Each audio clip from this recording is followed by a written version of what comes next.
we were speaking about taking time off, going, getting it fixed. There's no point running around like this, and thankfully he made up his own mind to go and do that. So hopefully he'll come back. He's still young.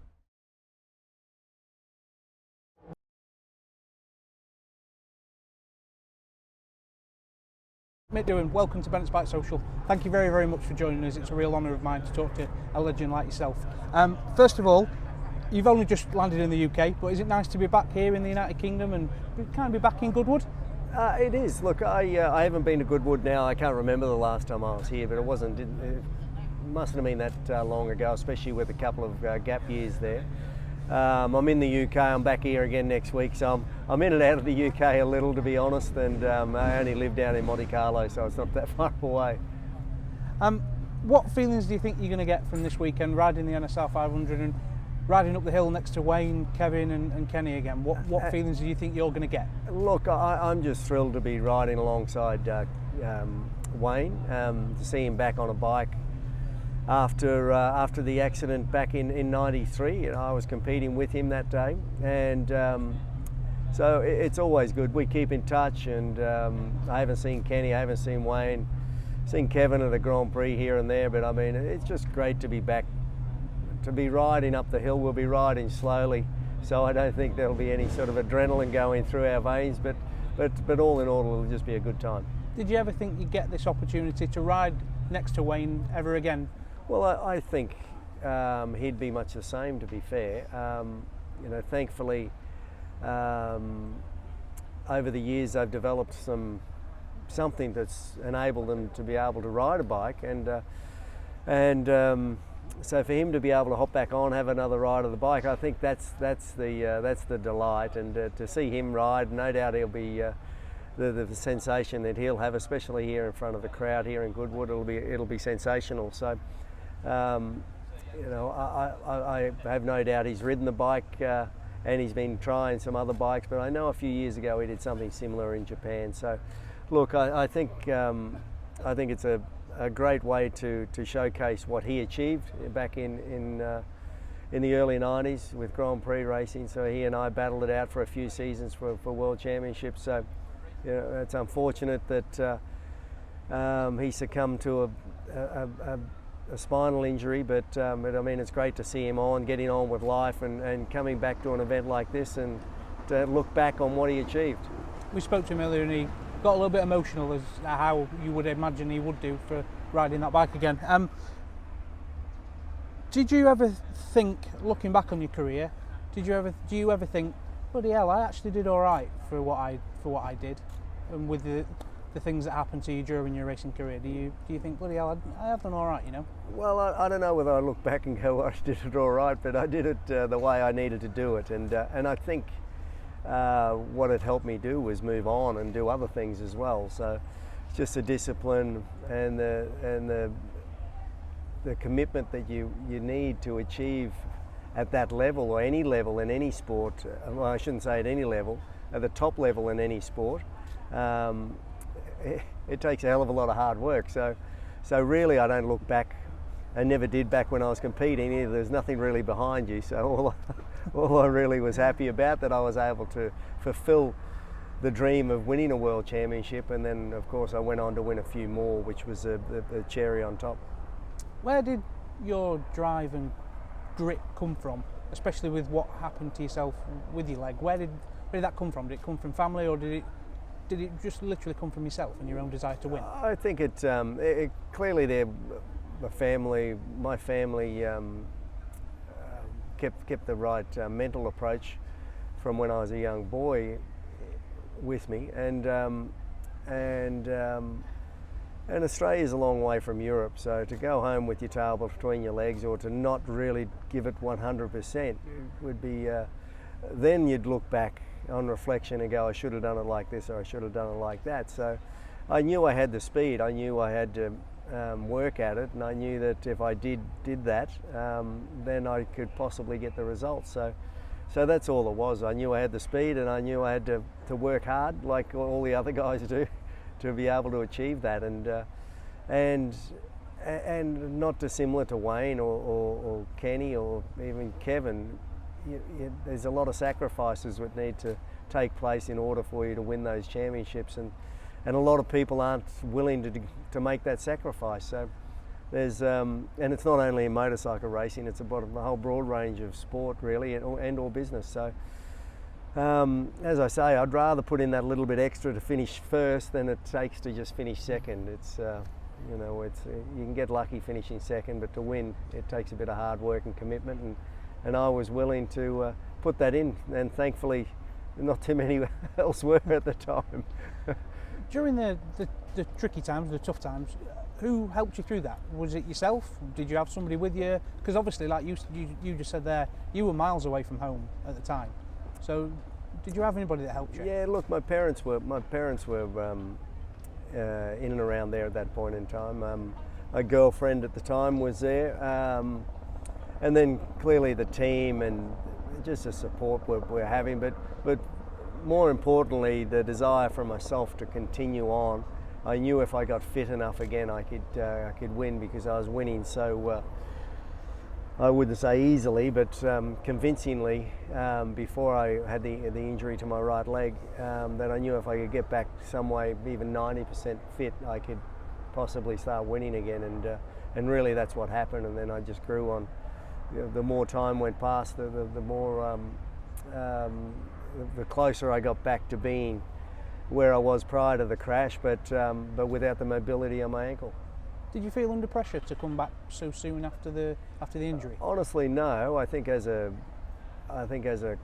racing bike rider, racing car driver, you don't want to sit on the sidelines. Number one, the sport doesn't wait for anybody. A bit like we were talking before about Rossi.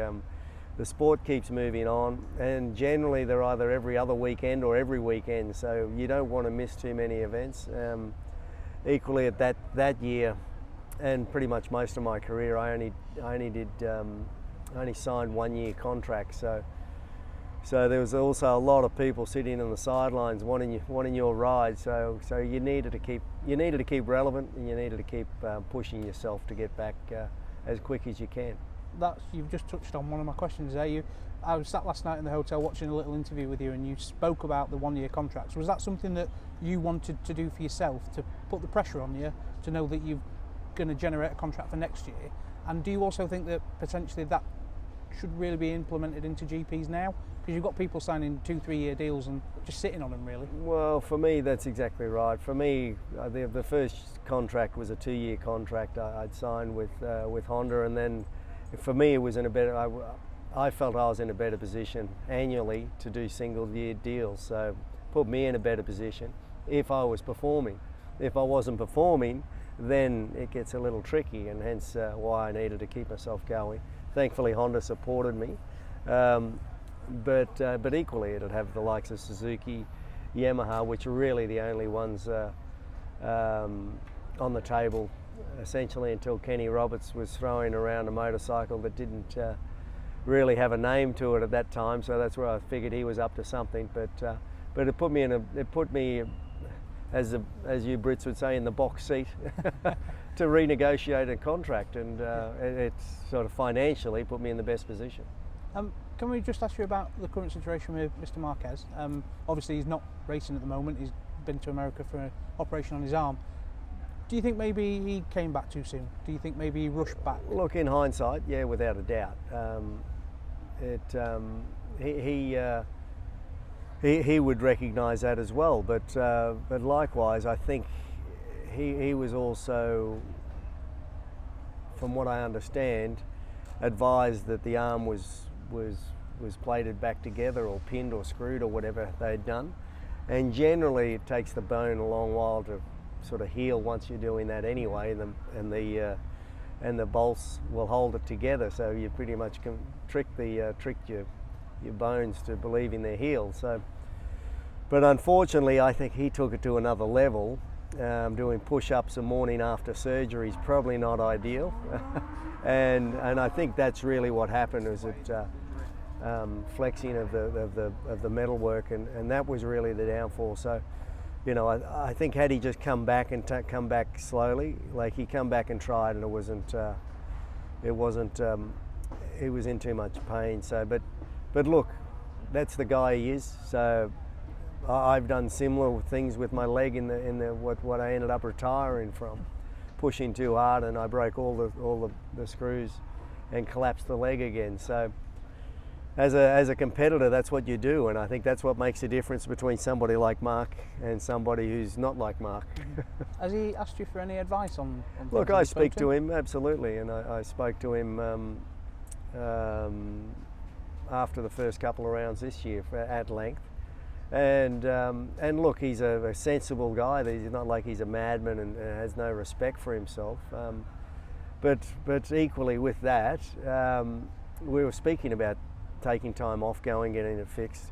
There's no point running around like this. And thankfully he made up his own mind to go and do that. So hopefully he'll come back. He's still young, especially when you put him into the realm of somebody like Valentino. But he's still quick. You see him. He can certainly win a race, and he can certainly ride a bike. Unfortunately, his arm didn't heal correctly. It sounds like, and let's hope so, that the US team were able to fix his arm correctly, let's say, and let's hope that he can come back next season strong and without the mobility problems what he has. What are your opinions on current MotoGP, the state of it? Is it good?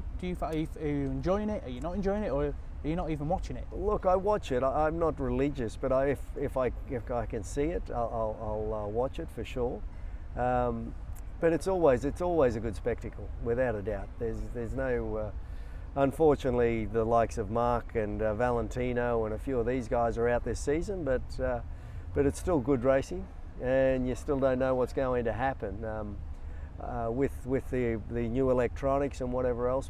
What's on the bikes these days? There's a lot more manufacturers there, and Quartararo's in a league of his own at the moment. So, and no disrespect to the others, but he was very quick as soon as he got on that MotoGP bike, and really he's just growing as a rider, and he's only going to get better, I think.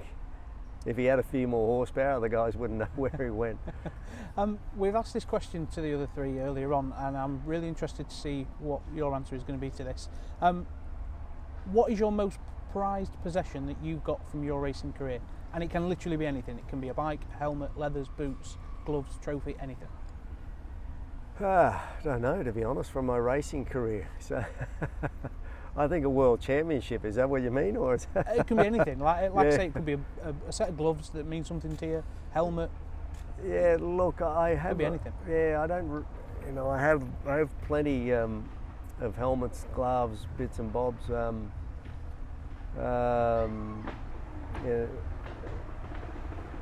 Yeah, you'd have to say probably the which is pretty small, but a little trophy about this big. What I got for winning the world championship in '94. It's a little street post, like an old French street post or something like that. I don't get the relevance, and I sort of thought you'd get something a little bit bigger than that. But I mean, that's probably because that's really what I was out to achieve. It was a world championship, and yeah, I have one bike from every world championship year, and I have a bunch of leather suits. I have some crash damage, this and that, and some metal work what I've pulled out of my arms and legs and whatever else, but at the end of the day, I think we all set about going and trying to achieve that world championship trophy, and I eventually got it. So the first one was pretty cool. Fantastic, that was a really good answer. Kenny's was a letter that he got from President Ronald Reagan saying congratulations on your retirement. Very right. So, yeah, so something different from everyone. Life's a lot different for you now. Reagan never sent me anything. Life's a lot different for you now. Your son races cars. That's right. Did you actively push him to go to cars, or did you really want him on two wheels? No, I didn't push him either way, to be honest. He was playing rugby and surfing and doing this type of things down in Australia. So. But his buddies were racing go-karts and things like that, and I have a go-kart track at home. So and Schumacher had bought his sister and Jack a a go-kart when they were young. So pretty much he had a go-kart before he could actually walk to it, you know. So and he hurt himself when he was young on a dirt bike, and really sort of never really wanted to touch it. So go-karting was just something he fell into because his buddies were doing it, and then he was doing quite well in Australia. So then he wanted to come to Europe, and then sort of one thing led to another. Fantastic. Finally then, before we let you get off and get some food and chill out, you've got a young Mick Doohan that's just walked off of Cockroach Crescent that I found out this morning. What would you tell him, and what piece of advice that you got from your career that you would tell that young Mick Doohan to go and progress his career a little bit better than maybe you did, or you want that person to do? Well, to be fair, I think the persistence thing, just commitment, and never taking friggin' no for an answer, and just keep pushing and pushing and pushing. And really, you know, perhaps you could take some different paths for that, but at the end of the day, that's really what worked. I think it works the same for everyone. So really, it's just not giving up. There's always going to be down days no matter what you do, and just got to keep looking for the big picture, and it'll come if you keep working towards that goal.